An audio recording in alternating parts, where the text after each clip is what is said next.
플랫폼이 모든 걸 장악할 것이고 카카오가 세상을 다 바꿀 거라고 봤는데 여전히 카카오는 세상을 못 바꾸고 있죠. 그런 것들을 여러분들이 적절하게 녹여내시는 것도, 지금 이제 에코프로만 보고 이차전지가 미래를 이끌 거다라고 보는 시각도 있습니다만, 불과 우리가 2년 전만 하더라도 카카오와 네이버, 소위 성장주 이런 것들이 시대를 장악할 것이다라고 봤던 것들을 보면 세상은 생각보다 그렇게 드라마틱하게 안 변하네 라는 인사이트가 필요한 거죠.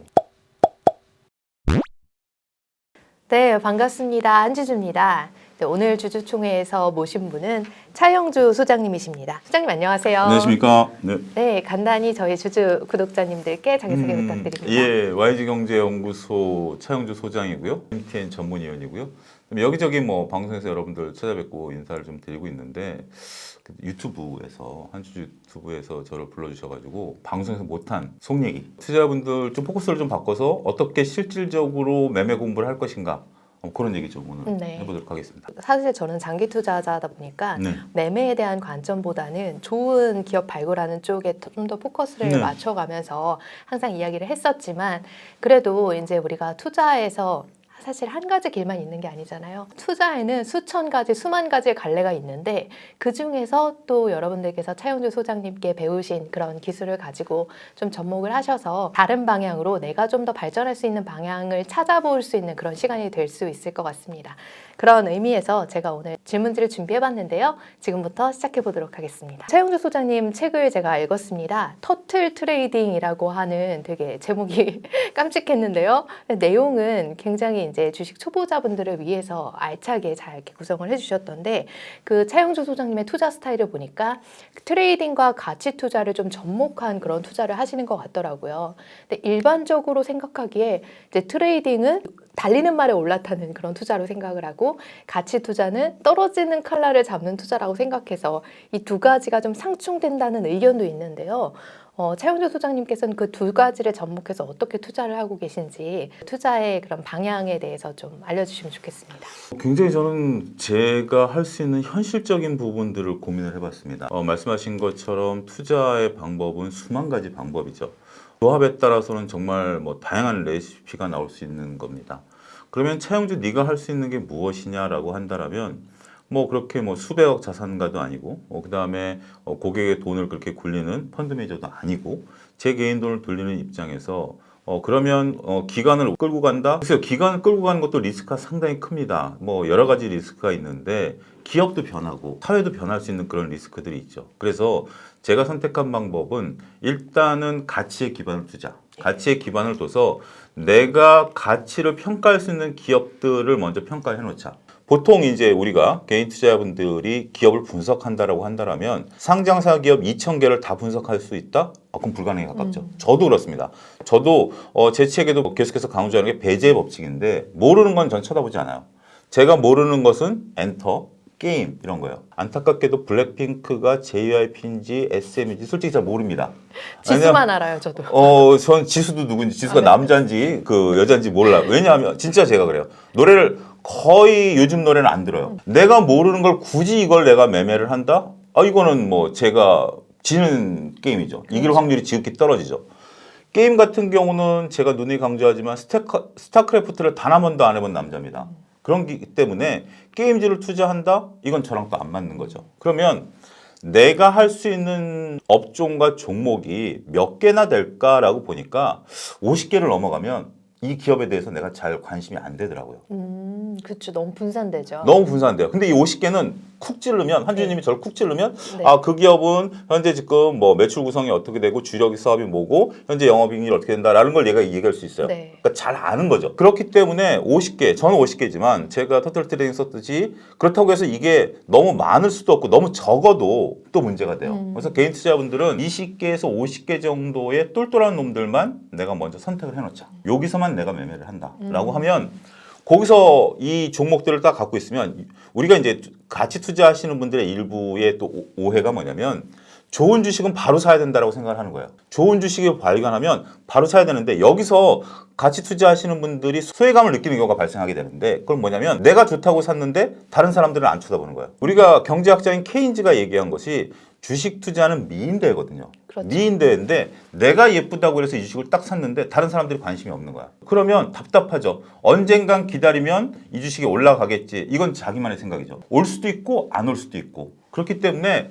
저는 일단 그런 거 가리지 말고 가장 내가 분석해서 좋다라고 생각한 기업 50개를 만들어 놓자. 그러다 보면 50개 중에 다른 사람들이 미인이라고 생각하는 기업들의 주가가 깜빡깜빡거린다. 네. 그리고 그 깜빡깜빡거리는 기준이 내가 판단했을 때 적정 가격이다라고 했었던 가격에서 깜빡거리는 주식이 생긴다. 예. 그러면 그때 가서 그 주식을 트레이딩하자. 네. 아, 깜빡깜빡거리는 신호가 없으면 트레이딩 안 하는 거죠. 아니다. 트레이딩 안 하는 거죠. 기다리는 거죠. 우리가 한 가지 중요한 것들이 뭐냐면 야구 경기에서 위대한 투자자들의 승률을 보면 3할이잖아요. 30% 예. 정도밖에 안 되잖아요. 그렇죠.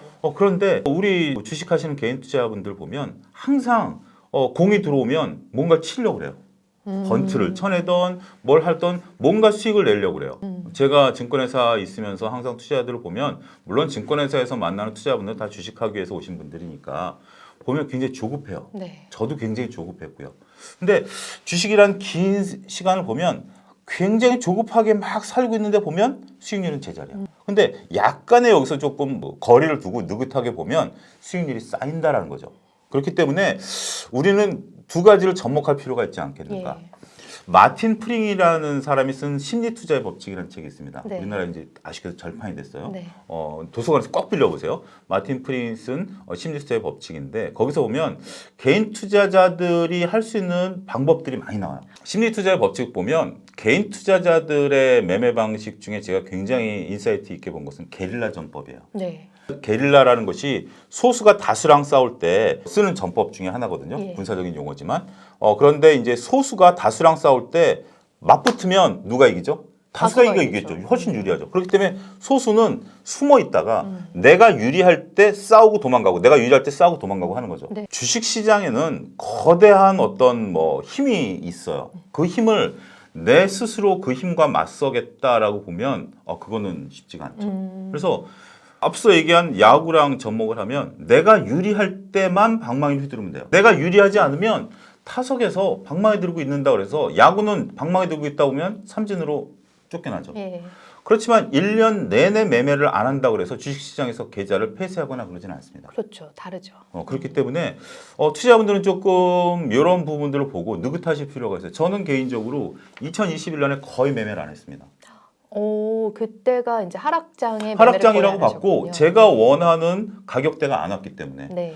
가치 투자를 하는 기본적인 아이러니는 뭐냐면 좋은 주식을 싸게 사라는 거잖아요. 예. 좋은 주식이 쌀 때는 어떤 때죠? 주가가 주가가 폭락할 때죠. 폭락했을 때. 그렇기 때문에 주가가 또 폭락하는 시기에는 움직이면 안 돼요. 어디까지 떨어질지가 모르니까. 네. 그렇기 때문에 저는 2021년에는 거의 매매를 할 수가 없었어요. 떨어지는 칼날을 잡지는 않는다. 그거는 왜냐하면 신호가 없으니까. 저는 추세를 굉장히 좋게 보는데 네. 하락 추세에 대해서는 그러니까 기본적으로 여러분들이 아셔야 되는 게 하락 추세에 대해서는 저점 매수가 아닙니다. 네. 고점 매도예요.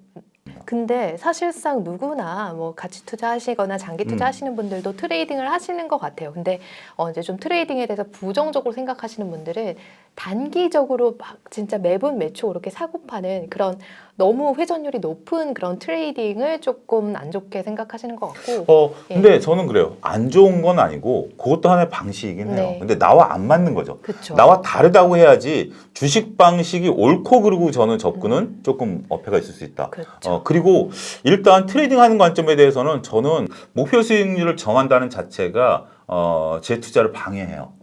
저는. 근데 소장님께서는 아까 50가지 종목 정도를 좀 이렇게 리스트업하고 그 관심을 갖고 이렇게 보고 계시다고 했는데 그렇다면 앞으로 한 3년 정도를 내다보셨을 때 3년간 좋게 보는 섹터나 혹은 종목이나 자산군 같은 게 어떤 게 있는지 한 몇 가지만 좀 말씀을 해주실 수 있을까요? 일단 자산군으로 본다라면 네. 저는 주식 이외에 다른 것들을 잘 모릅니다. 아, 네네. 다른 걸 잘 모르고 부동산도 네. 저는 그냥 제 집과 오피스텔 하나 갖고 있는 게 전부예요. 네. 이걸 가지고 어떻게 운영을 해본다?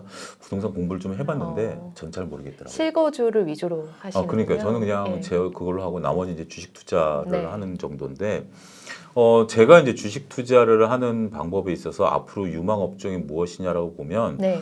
그것도 예측하기가 쉽지가 않아요. 네. 참 주식 투자가 어려운 게 뭐냐면 나 다음에 오를 거야라고 손들고 오는 놈들이 없어요. 제가 재밌는 에피소드를 하나 보면 우연히 들은 건데 그 문득 생각이 난 거예요. 네. 작년 12월 달에 리오프닝 관련주들이 올라갔잖아요. 네. 뭐 여행, 뭐 막 면세점, 카지노 가니까 제가 이제 방송 대기하고 있는데 시청자 상담 코너였어요. 네. 앞에 그분이 어떤 분이 제가 2000년지 소재가 좋다 해서 갖고 있는데 이거 팔고 리오프닝으로 갈아타면 어떨까요? 라는 상담이 있었어요. 네. 만약에 그분이 그랬었다라면 자 2000년지가 그때랑 지금이랑 바뀐 게 뭐가 있죠? 이런 거죠. 그렇죠. 네. 뭔가 인사이트가 있죠. 네. 인사이트가 있는 거죠. 같은 건데 그리고 똑같이 잘 하고 있는데 그때 잘하고 있었는 건데 예. 그때 이제 그분은 마음이 조급한 거예요. 네. 내가 2000년지 좋다고 그래서 샀는데 2000년지가 안 움직인 거야 1년 동안. 근데 리오프닝이 지금 쭉쭉쭉 올라가니까 네. 리오프닝 갖고 내가 빨리 수익을 내지 않겠는가라고 네, 한 네, 거죠. 네. 자, 저는 50종목을 고여 있는 물로 유지하지 않습니다. 계속 이게 또 들어갔다 나갔다. 제가 새로운 이게 굉장히 종목들을. 중요한 건데 예. 여러분들은 20종목, 20종목, 네. 30종목, 30종목을 정하세요. 네. 처음에 20종목까지 채우는데 네. 아는 것만 채우세요. 네. 그런데 제가 왜 고인물이 아니라고 네. 하냐면 미래는 예측할 수 없어요. 네. 근데 자꾸 시대가 바뀌다 보면 종목들이 나오죠. 그럼 네. 연구를 하다 보면 정말 뭐 새로운 뭔가 이 산업을 개화하는 좋은 종목이 있네? 라고 하면서 제가 이제 셀렉트를 한 거죠. 네. 50종목 외에 50 플러스 1이죠. 네. 그럼 이 종목을 제 풀에다 넣으면 50 플러스 1이 되죠. 네. 그럼 이게 무한정 늘어나죠. 네. 그렇기 때문에 그러면 제가 이 종목을 50종목 풀 안에 넣어야 되겠다라고 하면 네. 한 놈을 버려야죠. 어. 서바이벌 게임이죠. 예. 서바이벌 게임이라서 한 놈 중에 가장 덜 떨어지는 놈을 버리게 네, 되죠. 네, 네. 그러면 내 50종목은 뭘로 들어가 있죠? 항상 좋은 것들. 활기찬 걸로 들어가 있죠. 그렇기 때문에 이 종목풀의 의미는 상당히 저는 의미 있다고 봐요. 네. 그러면서 시대상을 자연스럽게 변화해요. 우리는 네. 주식은 미래에 대해서 굉장히 드라마틱하게 변하지만 결국 기업의 영업이익은 서서히 변하거든요. 서서히 변하기 때문에 그런 것들은 이 종목풀 안에서 충분히 담아낼 수 있습니다. 네. 그래서 저는 그렇게 운영을 해요. 예. 뭐가 좋다라는 것은 자꾸 저도 이제 미래서적 같은 경우도 많이 보고 여러 가지 노력들을 하지만 이게 미래라는 게 우리가 자율주행 얘기가 나온 지 저는 한 5년 된 것 같은데 자율주행차 언제 눈에 띄죠? 그냥 뭐 시범운행 같은 거 어디서 하고 있다. 그 시범운행 그 데이터가 쌓여야 되는 데이터가 그러니까 네. 축적이 돼야 되는 거기 때문에 이런 것들이 올 수 있는 것들 물론 이제 다 테마주들로서 한 차례 움직이고 했고 네. 하는 부분들도 있습니다만 미래를 예측하는 부분들은 노력은 해야죠. 노력은 해야 되지만 그렇게 드라마틱하게 우리 시대가 확 바뀌지 않는다. 네. 이 점도 염두에 두시면서 네. 결국 우리가 2020년과 2021년에는 소위 성장주 플랫폼만 봤었죠. 구경제는 안 봤죠. 네. 근데 어떻게 보면 에코프로나 이런 것들을 구경제로 봐야 될까요? 신경제로 봐야 될까요? 물론 신경제에 속하지만 네. 직접적으로는 역시 공장에서 뚝딱뚝딱거려서 만들어내는 거죠. 예. 플랫폼이 모든 걸 장악할 것이고 카카오가 세상을 다 바꿀 거라고 봤는데 여전히 카카오는 세상을 못 바꾸고 있죠. 그런 것들을 여러분들이 적절하게 녹여내시는 것도 지금 이제 에코프로만 보고 2000년지가 미래를 이끌 거다라고 보는 시각도 있습니다만 불과 우리가 2년 전만 하더라도 카카오와 네이버 소위 성장주 이런 것들이 시대를 장악할 것이다라고 봤던 것들을 보면 세상은 생각보다 그렇게 드라마틱하게 안 변하네 라는 인사이트도 필요한 거죠. 그렇죠. 기존에 굉장히 잘하고 있었던 그런 산업도 되게 중요한데 그런 것들은 잘 안 보이고 사실 지금 반짝반짝거리는 것만 더 이게 눈길이 가는 것 같습니다. 제가 그런 얘기를 종종 하는데 낚시 해보셨어요? 네, 낚시 해본 적 있죠. 어떤 낚시 해보셨어요? 낚시 제가 그냥 제주도에서 배 타고 가서 바다 낚시. 예. 이게 그게 저는 스킨스쿠버도 해봤고 네. 낚시도 굉장히 좋아하거든요. 스킨스쿠버는 제가 옛날에 했기 때문에 그리고 또 아는 지역에서 했기 때문에 이렇게 작살 이런 걸 갖고 들어가요. 네. 작살 갖고 이제 딱 들어가면 고기가 이제 보이면 오. 작살 그러니까 총 같은 걸 탁 쏘는 네, 거죠. 네. 딱 쏘는데 저는 한 마리도 못 잡아봤어요. 초보자니까. 네. 초보자니까. 어려울 것 같아요. 이 물살을 쫙 해서 가면 고기가 생존 본능 때 도망간단 네. 말이에요. 근데 낚시는 뭐죠? 내가 딱 그 지역에서 이 고기들이 좋아하는 미끼를 넣고 네. 기다리는 거죠. 낚시 저도 바다 낚시도 가고 민물 낚시도 가지만 그날 허탕치고 온 날도 있어요. 어떤 날은 정말 이 주머니 터지게 잡아온 날도 있어요. 저는 주식 투자도 이와 같다라고 봐요. 내가 올라가는 종목 따라가서는 평생 따라가는 거예요. 그래서 그 주식을 사면 결국 먹을 수 있는 건 요만큼밖에 없어요. 그렇지만 종목풀 50개를 갖고 기다리는 거예요. 그러다 보면 매매 안 하는 해도 있지만 매매할 때는 정말 드라마틱하게 돈을 벌 수 있는 거죠. 그래서 투자는 흥분도를 좀 낮추시고요. 정말 이 낚시하는 것처럼 좀 유유자적한 뭐 그런 상황, 정신적인 수련 네. 이런 것도 좀 필요한 게 주식이 아니겠는가 네. 싶습니다. 그렇죠. 그렇게 하려면 이제 미리미리 좀 주식 시장이 고요할 때 그런 20개든 50개든 그런 종목 풀을 만들어 놓고 공부를 해놔야 될 것 같은데 그 제가 소장님 출연한 채널을 보면서 어떤 댓글이 이렇게 달려있는 걸 봤어요. 근데 그 댓글 중에서 어떻게 20개 종목이나 사라고? 뭐 이런 식으로 좀 댓글이 달려있더라고요. 근데 소장님께서 말씀하시는 건 20개, 50개 종목을 사라는 게 아니라 그 풀을 관리하면서 거기에서 이제 깜빡거리는 그런 좀 괜찮아 보이는 그런 이제 신호가 나올 때 그 주식들을 이제 담고 아닌 때는 이제 주식 투자를 하지 말고 좀 그런 쪽 방향이 그거죠. 제 얘기인 거예요. 여러분들도 뭐 20개를 사라는 게 아니라 그렇죠. 20개를 어떻게 다 삽니까? 네. 저는 꺼려하는 투자 중에 하나가 펀드 네. 매니저처럼 투자하는 거예요. 한 20개 사놓고 비율 네. 조절해가지고 끌고 가는 거 이거 저는 그거 못해요. 네, 그런 게 아니죠. 그거 저는 그건 의미 없다라고 봐요. 네. 피터 리치 방식이라든지 네. 뭐 이렇게 종목 한 10개 사가지고 비율 조정해가지고 이렇게 네. 하고 저는 그건 안 맞아요. 그건 아니고 여러분들 지인들 보면 뭐 친구들 뭐 굉장히 친한 친구도 있지만 뭐 대학 친구 뭐 고등학교 친구 사회 친구 막 이러다 보면 그 친구들이 적절히 나한테 도움을 줄 때가 있어요. 네. 뭐 어떤 일이 벌어지면 그 친구가 딱 떠오르죠. 네. 요건 뭐 법률적인 거는 뭐 변호사 친구 뭐 좀 어디 아프면 의사 친구 통해서 야 어디 의사 좀 소개 그런 것처럼 이용하는 그렇게 적절하게 내 이 포트폴리오 안에 그러한 친구들을 만들어 놓는 거예요. 네.